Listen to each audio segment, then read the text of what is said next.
अस्सलाम वालेकुम नाज़रीन, मैं हूं तारिक चौधरी और आप देख रहे हैं विजन पॉइंट। पहलगाम का हंगामा और पहलगाम का जो ड्रामा है वो गुज़श्ता चंद रोज़ से जारी है, लेकिन आए रोज़ भारत को उसमें हज़ीमत हो रही है, शिकस्त का सामना करना पड़ रहा है। जहां भारत को सफारती तौर पर तन्हाई का सामना है, जहां सियासी तौर पर भारत के मौक़िफ़ को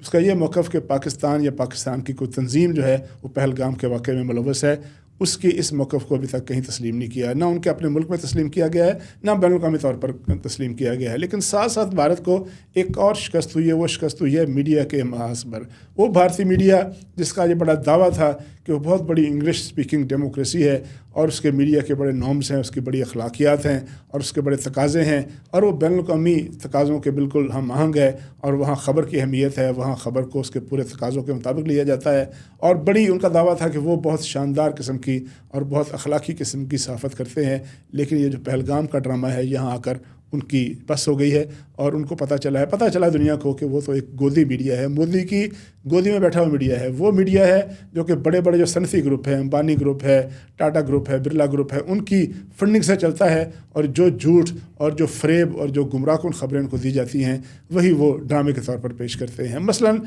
जो भारतीय मीडिया है उसको चंद मिनट के अंदर पता चल गया 400 किलोमीटर पाकिस्तान की जो LOC है कि वहाँ पहलगाम के जो दहशतगर्दी हुई है उसमें पाकिस्तान की तंजीम मुलव्वस है। 3 मिनट के अंदर को पता चल गया कि वो कौन लोग थे और उनको 3 मिनट के अंदर उन्होंने सारी जो है वो इन्वेस्टिगेशन कर ली।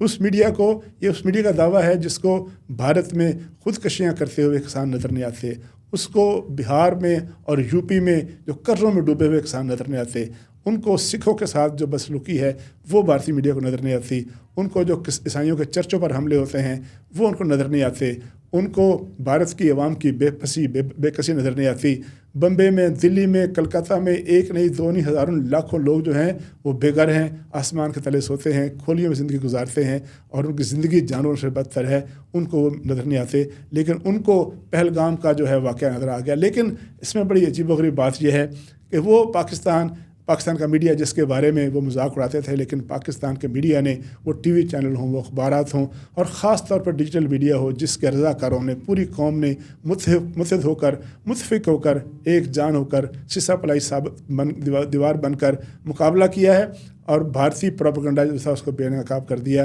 भारतीय जो मीडिया के एक्टिविस्ट थे, जो बड़े सोशल मीडिया के एक्टिविस्ट थे, उन सब को दुम दबाकर भागने पर मजबूर कर दिया। अब उनके पास कोई मौक़िफ़ नहीं, कोई केस नहीं। वो जो बुनियादी अखलाकियात थी, बुनियादी तकाज़े थे, हमने सीखे थे कि पूछा जाता है कि कौन, कहाँ, क्या वाक़या हुआ, वेयर, व्हाट, क्या हुआ और किसने किया, वो सारे तकाज़े भूलकर वो सिर्फ़ और सिर्फ झूठ जो है उसको फैला रहा है, सिर्फ़ और सिर्फ गुमराहकुन ख़बरें फैला रहा है, फ़रेब फैला रहा है और वो अपनी हुकूमत के माँ पर भारत के अवाम को वहाँ अगले चंद दिनों में, चंद महीनों में 3-4 अहम रियासतें हैं। पंजाब है, वहाँ पर रियासती इंतखाब होने वाला है, बिहार में रियासती इंतखाबात होने वाला है। मोदी सरकार पहले बहुत सारे सूबों में, बहुत सारे रियासतों में इलेक्शन हार चुकी है। अब उनका जो अगली अहम रियासतें हैं वहाँ इलेक्शन आने वाला है और ख़ुद भारतीय अवाम कह रहे हैं, भारतीय एक्टिविस्ट कह रहे हैं, भारतीय सोशल साइंटिस्ट कह रहे हैं, सोशल एक्टिविस्ट कह रहे हैं कि सिर्फ और वो बिहार जिसमें ज़बू हाली है, जिसमें कसम पसरी है, जिसमें सड़कें नहीं हैं, जिसमें स्कूल नहीं है, जिसमें सीवरेज नहीं है, जिसमें बुनियादी सड़कें फैसिलिटी नहीं है, वहाँ लोगों से वोट बटोरने के लिए जो भारतीय मीडिया है वो जंगी जुनून को हवा दे रहा है। लेकिन अल्हम्दुलिल्लाह पाकिस्तान का जो डिजिटल मीडिया है, पाकिस्तान का सोशल मीडिया है, पाकिस्तान के TV चैनल्स हैं, वो इस जलगार का मुकाबला कर रहे हैं और भारत को दुम दबाकर भागने में मजबूर कर रहे हैं। साथ साथ आपको एक और ख़बर देता चलें, बड़ी ज़रूरी है इसलिए कि हमने बड़े वाज़ेह तौर पर हमारी नेशनल सिक्योरिटी कमेटी ने बड़ा जवाब दिया है भारत को, जिसके बाद भारत में खामोशी है। लेकिन वो मक्कार और कमीना दुश्मन है, उसकी मक्कारी और उसकी कमीनगी है और उसका जो पुराना वसीरा है, बगल में छुरी और मुँह में राम राम, उसे ख़बरदार रहना चाहिए। अभी भी जो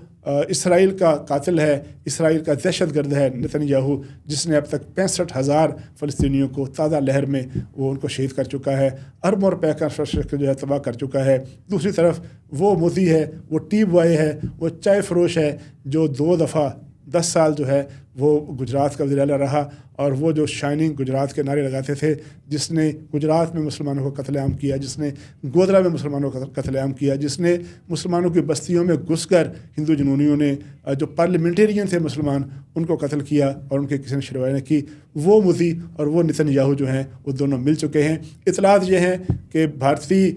दावत पर اسرائیلی اہلکار جو ہیں 15 سے 20 جو بڑے ایکسپرٹ ہیں جن کے پاس بڑے سائنسی آلات ہیں، خاص طور پہ سرویلنس کے آلات ہیں، انہوں نے نئی دلی سے، وہ اسرائیل سے پہنچے نئی دلی، اور نئی دلی سے وہ سری نگر انہوں نے لینڈ کیا ہے، اور ان کے پاس بڑے وہ اکوپمنٹ ہے، ساز و سامان ہے، اور وہ معاونت کر رہے ہیں۔ بھارت کی معاونت کس لیے کر رہے ہیں؟ یقینی طور پر وہ پاکستان کے خلاف مہم جو کریں گے، کرنا چاہتے ہوں گے، لیکن ان کو ضرورت انشاءاللہ نہیں ہوگی۔ لیکن بھارت اور اسرائیل کی یہ جو گٹھ جوڑ ہے، کنائیونس ہے، یہ دونوں کے جو ملی بھگت ہے، اس سے ہمیں خبردار رہنا ہوگا، اس کے بارے میں الرٹ رہنا ہوگا کہ کسی وقت وہ کوئی ایڈونچر کریں تو اس کا جواب جو ہے، جواب دینے کے لیے مسلح افواج موجود ہیں۔ لیکن میڈیا کے محاذ پر پاکستان کے شہریوں کو، پاکستان کے میڈیا پرسنز کو، ایکٹیوسٹ کو اسی طرح خبردار رہنا ہوگا، اس طرح الرٹ رہنا ہوگا، اور ان کا مقابلہ کرتے رہنا ہوگا۔ اپنے میزبان، اپنے ساتھی طارق چودھری کو اجازت دیجیے۔ اللہ حافظ۔